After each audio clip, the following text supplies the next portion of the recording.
Numéro 5, donc on a une fonction par partie qui est décrite ici à l'aide d'une équation, de plusieurs équations dans le fond. Donc on a trois parties ici à notre graphique.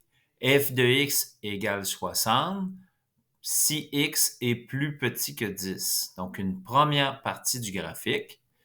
Une deuxième partie du graphique pour les valeurs de x vont de 10 à 20 et une troisième partie du graphique pour les valeurs de x qui vont de 10 à 35.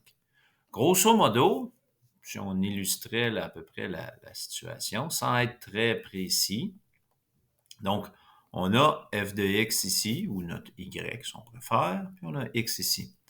Dans le fond, pour les valeurs de x qui sont plus petites que 10, donc de 0 à 10 dans le fond, ici, parce que là, bon, pourquoi je me restreins à 0? Tu sais, ici, on parle de la vitesse d'un véhicule en fonction du temps écoulé en secondes. Donc, on suppose que l'expérience commence à 0 secondes. Donc, pendant les 10 premières secondes, f de x égale 60. Donc, on a une fonction de degré 0 ici, une droite horizontale, à y vaut 60. Donc, ils vont à 60, c'est quoi la vitesse, ça ils disent pas, mais on peut supposer, mettons, des kilomètres heure dans le véhicule, donc 60 km heure. Par la suite, bon, je reconnais que c'est une fonction du type ax plus b. Donc, ax plus b.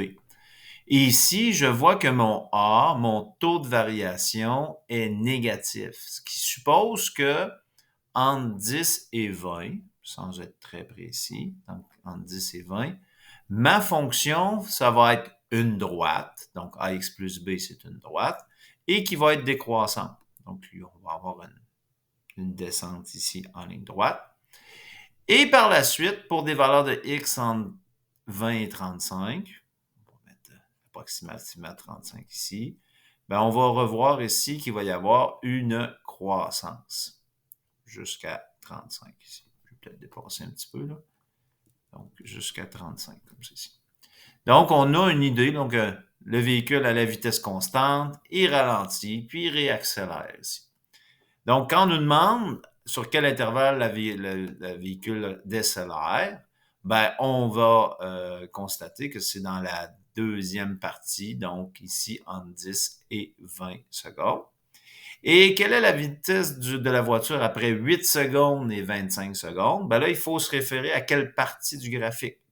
8 secondes, c'est plus petit que 10. Donc, on se retrouve dans la première partie du graphique ici, à 8 secondes.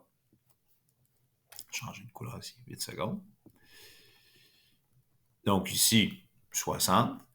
Et après 25 secondes, donc 25 secondes, on est à peu près ici, mettons. On est dans la troisième partie du graphique. Donc, on va utiliser la troisième équation ici, avec x qui vaut 25 à l'intérieur. Et en remplaçant dans mon équation, je vais déterminer la valeur de f de x. Voilà.